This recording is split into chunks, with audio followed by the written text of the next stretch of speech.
नमस्कार दोस्तों, आपके अपने YouTube चैनल एग्जाम फास्ट में स्वागत है। मैं संदीप सर आपको बिहार स्पेशल की अगली कक्षा एक बेहतरीन टॉपिक लेकर के, जो कि लगातार बिहार स्पेशल का चल रहा है, आपकी तीसरी क्लास, जो कि काफ़ी महत्वपूर्ण होने वाली है।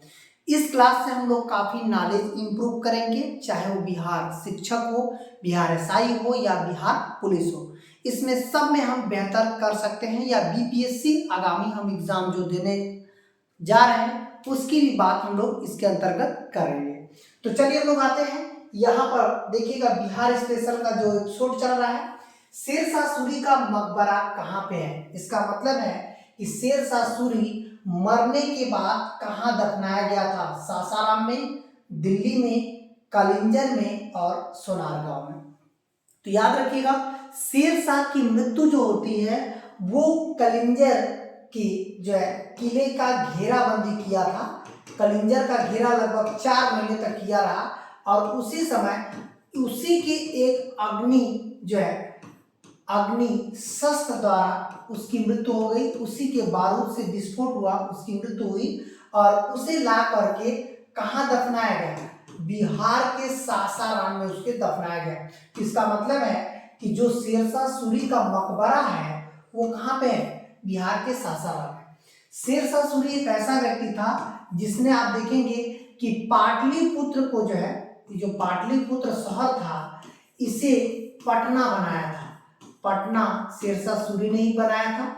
शेरशाह सूरी एक ऐसा व्यक्ति था जिसने भारत में पहली बार रुपए का प्रचलन भी करवाया था। यदि पूछेगा कि रुपए का प्रचलन भारत में सबसे पहले किसने करवाया था, तो रुपए का प्रचलन भी करवाया था। यहाँ तक कि भूमि मापने की सबसे उत्तम, इसका मतलब है भूमि मापने की सबसे उत्तम व्यवस्था शेरशाह सूरी के समय थी।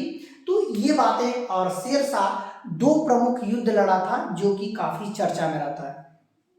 एक युद्ध था चौसा का युद्ध, जो कि चौसा का युद्ध, यह युद्ध कह सकते हैं कि 1539 में ये बिहार में लड़ा गया था, चौसा नामक स्थान पे। तो यहाँ पर देखिए, ये हो जाएगा एक युद्ध जिसमें यह युद्ध हुमायूं और शेरशाह के बीच लड़ा गया था। शेरशाह के बीच। अब क्लियर हो गया। दूसरी बातें हम लोग करते हैं। एक युद्ध लड़ा था जिसका नाम था बिलग्राम। बिलग्राम को कन्नौज का युद्ध भी कहते हैं। कन्नौज का युद्ध, बिलग्राम या कन्नौज का युद्ध, ये युद्ध लड़ा गया था 1540 में। इसी युद्ध के बाद ये भी किसके किसके बीच युद्ध हुआ था, शेरशाह और हुमायूं के बीच ये युद्ध हुआ था। इसी युद्ध के बाद हुमायूं की जो सत्ता थी वो समाप्त हो गई। इसका मतलब है हुमायूं की सत्ता हमेशा के लिए किस युद्ध के तहत समाप्त हुई थी, तो ये हो जाएगा बिलग्राम या कन्नौज का युद्ध। अब फिर से सत्ता कह सकते हैं कि मुगलों से हट करके अफगानों के हाथ में आ गई थी।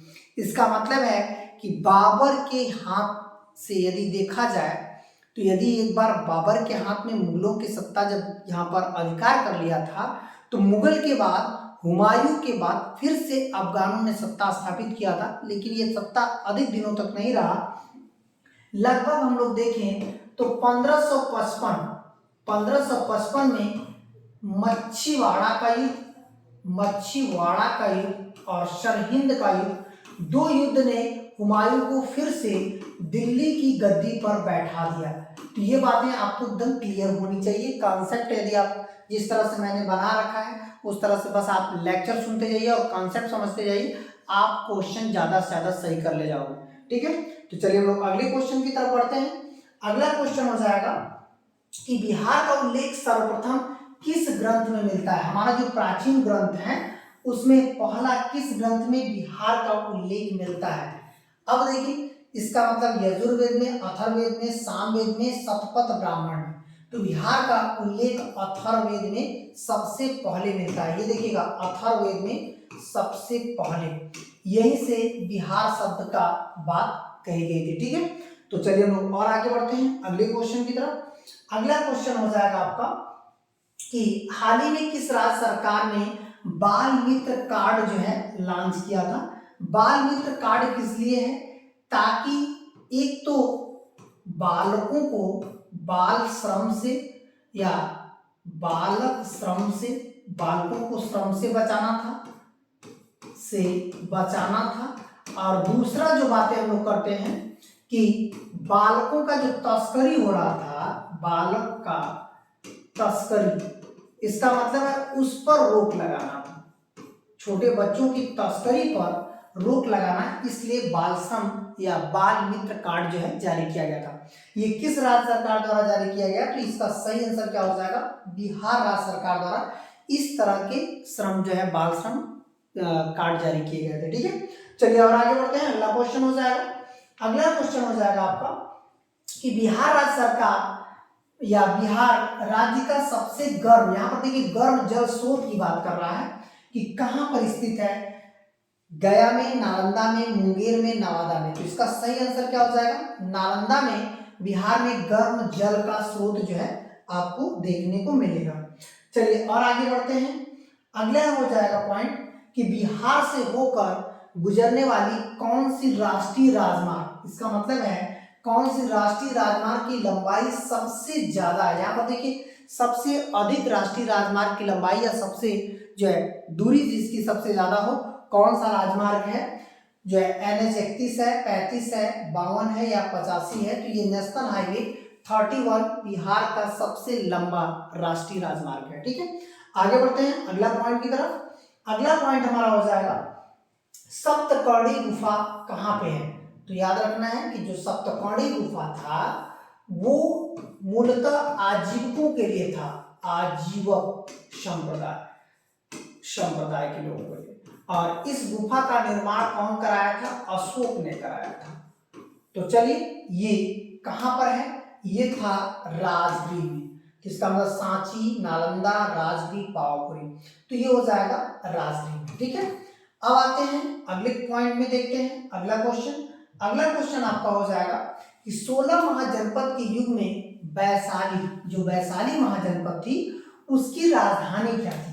वैशाली जो है ये बज्जी संघ की राजधानी थी, जो कि बज्जी एक मजबूत संघ था। इसका मतलब है कि भारत में एक काफी मजबूत बज्जी संघ हुआ करता था। ये एक लोकतांत्रिक गणराज्य भी माना जाता था। ये भी माना जाता है कि जो लिच्छवी और बज्जी मिलाकर के भारत का पहला या तो पूरी दुनिया का पहला लोकतंत्र कहाँ स्थापित हुआ था? इसी महाजनपद में जो है स्थापित किया गया था। तो ये बातें करते हैं। और यहाँ पर हम लोग वत्स से कर बात करें तो वत्स क्या है? कौशाम्बी है, कौशाम्बी जो है आपका वत्स हो जाएगा। काशी वाराणसी हो जाएगा। ठीक है, वाराणसी। और सूरसेन जो है ये मथुरा हो जाएगा। सूरसेन किसकी राजधानी? मथुरा। तो मथुरा, सूरसेन की राजधानी मथुरा, वाराणसी काशी की राजधानी हुआ करती थी, वत्स कौशाम्बी होता था और बज्जी जो एक मजबूत संघ था जो किसका था? वैशाली का था। तो वैशाली इसका आंसर क्या हो जाएगा? बज्जी संघ। इतना याद रखिएगा, एक 16 महाजनपदों से आयोग में क्वेश्चन पूछा जा सकता है। ये आपके बिहार आयोग एक प्राचीन इतिहास को बहुत ज्यादा कंसल्ट करता है। तो कहीं ना कहीं आधुनिक और प्राचीन को हम लोग बिहार में सबसे अधिक पढ़ेंगे।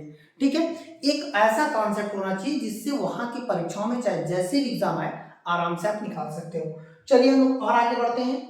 अगला पॉइंट देखिएगा, यहाँ पर कह रहा है कि कौन सी घटना सबसे पहले हुई? इससे देखिए दो तरह के क्वेश्चन बनते हैं, एक पहले एक बाद। कभी कभी बाद दे देता है, तो इसके लिए हमें सन तो याद करना होगा। खेड़ा आंदोलन 1918 में हुआ था। सविनय अवज्ञा आंदोलन 1930 में, जब आपने देखा होगा गांधी जी ने दांडी मार्च किया था, उसी समय सविनय अवज्ञा आंदोलन किया था। असहयोग आंदोलन कब किया गया था? 1920 में, 1 अगस्त 1920 को असहयोग। चंपारण जो था 1917। तो यहाँ पर कह रहा है सबसे पहले, तो सबसे पहले तो भाई देखिए यही है ना, सबसे पहले की घटना तो ये है। और सबसे बाद की घटना कौन सी है? तो ये हो जाएगा सबसे बाद की घटना। कभी कभी बाद भी दे सकता है, कभी कभी पहले। तो इसका सही आंसर क्या हो जाएगा? ऑप्शन डी, चंपारण सत्याग्रह जो है ये सबसे पहले की घटना है। तो चलिए हम लोग और आगे बढ़ते हैं अगले क्वेश्चन की तरफ। अगला क्वेश्चन हो जाएगा पाटलिपुत्र में स्थित जो चंद्रगुप्त का महल था, इसका मतलब है चंद्रगुप्त का महल किसका बना था? ईंटों का, पत्थर का, लकड़ी का और मिट्टी का। तो इसका सही आंसर क्या हो जाएगा? लकड़ी का जो है चंद्रगुप्त का महल बनवाया गया था। आगे बढ़ते हैं, अगला पॉइंट को देखिएगा। यहां पर हो जाएगा कि बिहार में अब तक कुल कितने मुख्यमंत्री मुस्लिम रहे हैं? मतलब बिहार में अब तक कितने मुख्यमंत्री? 1 2 3 4, एक ही थे, जिसको हम लोग कहते हैं अबुल मानिक खान। अबुल मानिक खान, इसका मतलब है अबुल मानिक खान जो है, कह सकते हैं कि बिहार में एकमात्र ऐसे मुस्लिम थे जो लगभग 1975 के आसपास ये बिहार के जो है मुख्यमंत्री रहे हैं, एकमात्र मुस्लिम। यदि क्वेश्चन देता है बिहार में कौन से एकमात्र मुस्लिम जो है मुख्यमंत्री के पद पर रहे हैं, तो अबुल मानिक खान जो है ये मुख्यमंत्री पद पर रहे हैं 1900 कह सकते हैं 75 के आसपास। ठीक है, तो ये बातें क्लियर हो गई। तो आगे बढ़ते हैं अगले पॉइंट की तरफ। अगला पॉइंट हमारा हो जाएगा बिहार में उगाई जाने वाली नगदी फसलों में कौन सी फसल प्रमुख नहीं है? तो ये देखिएगा, बिहार में कुछ क्षेत्रों में चाय भी होता है, आलू भी होता है, तंबाकू, गन्ना नहीं होता है। इसका मतलब है कि इसका ऑप्शन बी हो जाएगा। आगे बढ़ते हैं अगले पॉइंट की तरफ। अगला क्वेश्चन हो जाएगा गंगा नदी बिहार में किस जिले में प्रवेश करती है? तो ये सिवान, गोपालगंज, बक्सर, आरा। तो ये देखिएगा बक्सर में ये प्रवेश करती हैं। कहाँ पे प्रवेश करती हैं? चौसा के पास। चौसा के पास जो है ये प्रवेश करते हैं। ठीक है, तो ये हो गया। और कहाँ से निकलती हैं? मतलब हमारे यूपी में किससे लास्ट में निकलती हैं? तो बलिया से निकलती हैं और बक्सर में प्रवेश करती हैं। ठीक है, तो ये हो जाएगा। अगला क्वेश्चन देखिएगा। अगला आपको आज 12 ही क्वेश्चन प्रैक्टिस में दिए जा रहे हैं, जो कि एक महत्वपूर्ण कंटेंट है। इसी तरह से आपको लगातार दिए जाएंगे। यदि आपको वीडियो पसंद आती है तो लाइक, सब्सक्राइब, शेयर करना नहीं भूलना है, क्योंकि यही हमारी ताकत है। एग्जाम फास्ट फैमिली को ज़्यादा से ज़्यादा ताकतवर बनाना है, ये हमारे सभी प्रिय विद्यार्थियों का कर्तव्य बनता है। अंत तक बने रहने के लिए बहुत बहुत धन्यवाद।